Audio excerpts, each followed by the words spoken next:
在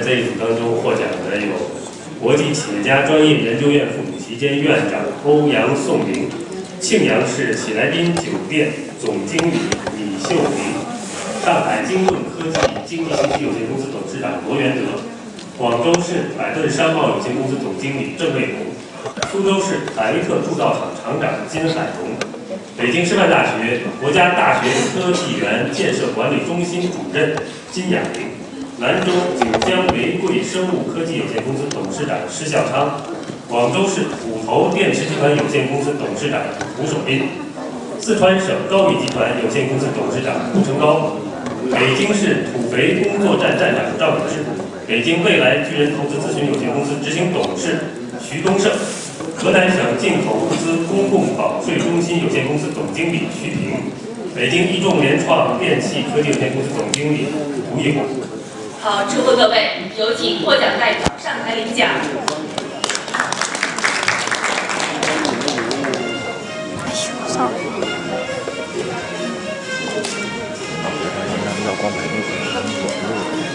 有录啊？没有，就录这一段。掌声有请国务院国资委研究中心副主任卢永贞先生为以上获奖代表颁奖，有请。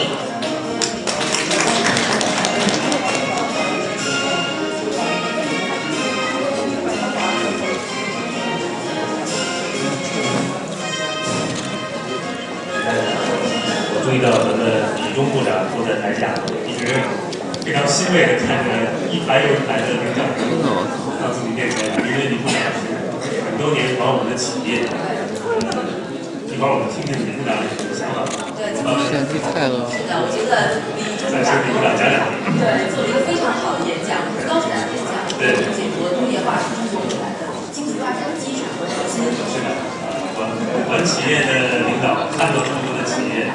让还有这样的记忆。好，那我期待一个感言。有请。好的，来，咱们往这边来一点点。好的，来集中一点。好的，各位领导往这儿看。好的，1、2、3，再来一张。1、2、3，往这儿看。好嘞，谢谢。好，感谢各位。好，接下来我将为大家公布最后一组的获奖人物名单。好的。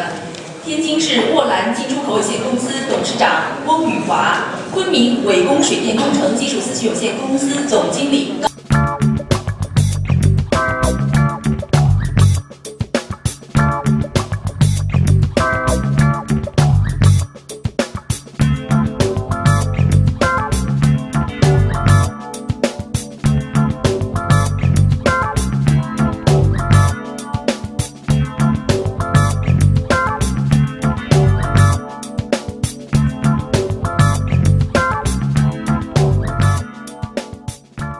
今日我哋好高興，我嚟到呢個人民大會堂就攞一個2012嘅優秀經濟人物獎。咁我亦都希望即係講少少我哋關於我哋企業有啲咩特別。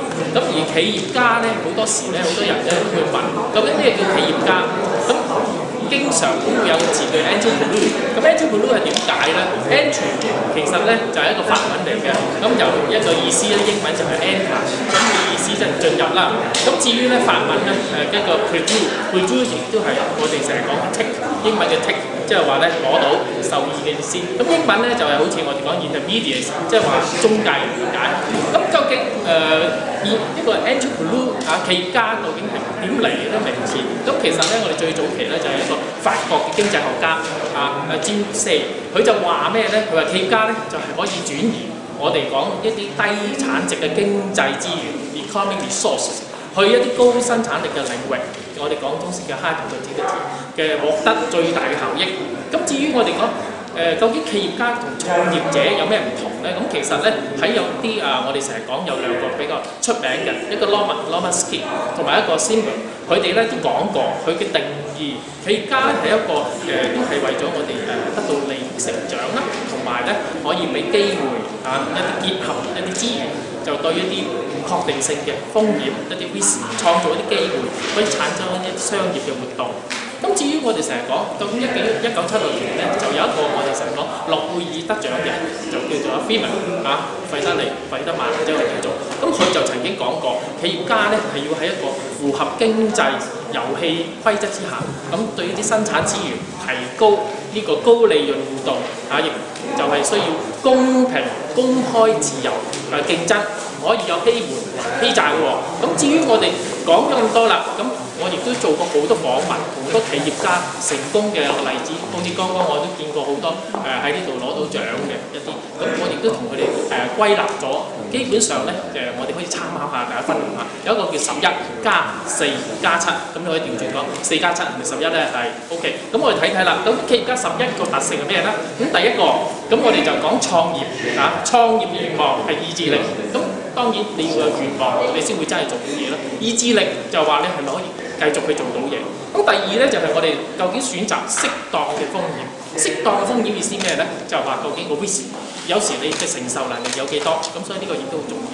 咁所以咧我哋亦都有 impact productivity 兩個函數。咁有時我哋成日講函數就係話，究竟我哋將佢乘咗之後，你可以頂得住幾多？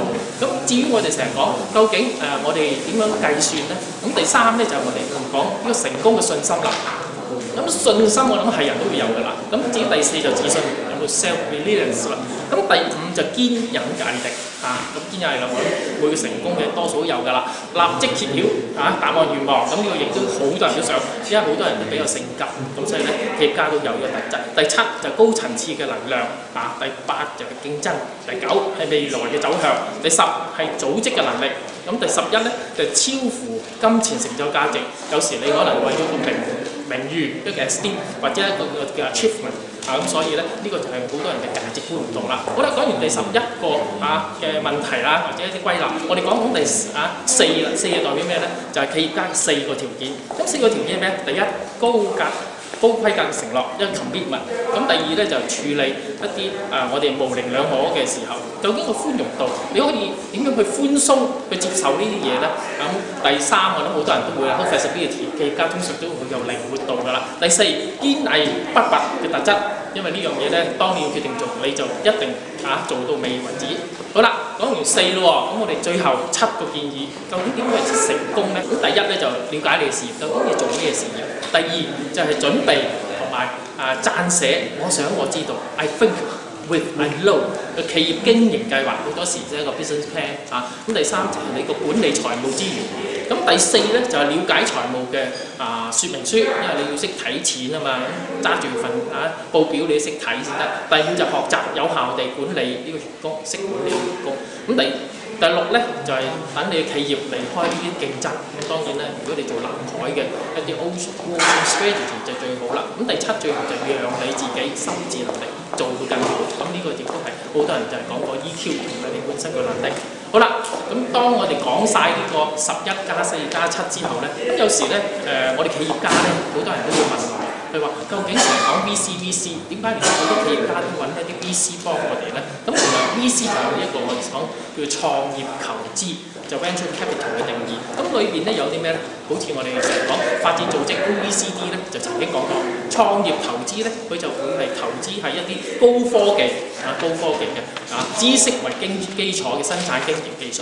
咁至於第二個一個定義咧，就係創業投資係一啲專門買一啲思想新思想同埋新技術方面嘅特色嘅小型嘅中小企業買股份，咁然後作為一投資，希望形成一個創立嘅投資。咁最後一個第三個定義咧，就係呢個創業投資係一種具發展新增企嘅中小企，咁同埋咧最緊要係俾佢資本一個投資行為。好啦，咁我哋亦都會講咁多，咁同中國有咩關係咧？咁其實中國咧亦都有好多咧曾經係啲成功嘅個案，就係用咗啲 VC 嘅創業投資。咁第一個咧就係譬如話我哋成日大家都好熟悉嘅，就係話呢個騰訊 QQ 我哋成日講 QQ 騰訊嘅馬化騰啦，咁佢亦都用咗嗰啲 VC 嘅幫佢嘅百度嘅李彥宏啦。咁佢亦都禮員咧，亦都幫咗好多。咁盛大嘅陳天橋啊，同埋守護啊，大家都好熟悉嘅張朝陽咧，都曾經揾過啲醫師幫嘅。咁當然我哋講阿里巴巴，大家定識嘅嘛，阿馬雲，咁佢就係咧利用咗一個我哋講呢個軟銀孫正義嘅創業投資嘅醫師幫佢。好啦。最後希望幫大家做個總結。咁我個人嘅哲學咧，就同面臨現實與理想點樣抉擇嘅時候咧，咁通常咧我比較實現啲嘅，我揀咗即係做咗一啲做到嘅嘢先，咁然後咧我先至會去再提升自己，用啲謙卑嘅態度即係一定要嘅。咁然後去完成一啲我嘅理想，當然理想係一啲比較長遠啲嘅嘢。咁而希望好多我哋今日見到或者好多我之前訪問過嘅一啲企業家或者一啲成功嘅例子，希望佢哋可以用一個心態，將自己嘅知識管理同埋終身學習模式發展。好啦，我真係好相信知識可以改變一個人嘅命運，教育可以改變整個民族將來。咁我希望咧透過今次參加呢個我哋嘅大型嘅一個頒獎禮2012嘅國際優秀人物嘅頒獎禮同埋呢個論壇，咁希望咧可以大家一齊咧幫到中國或者係繼續一個發展。唔該大家 ，thank you。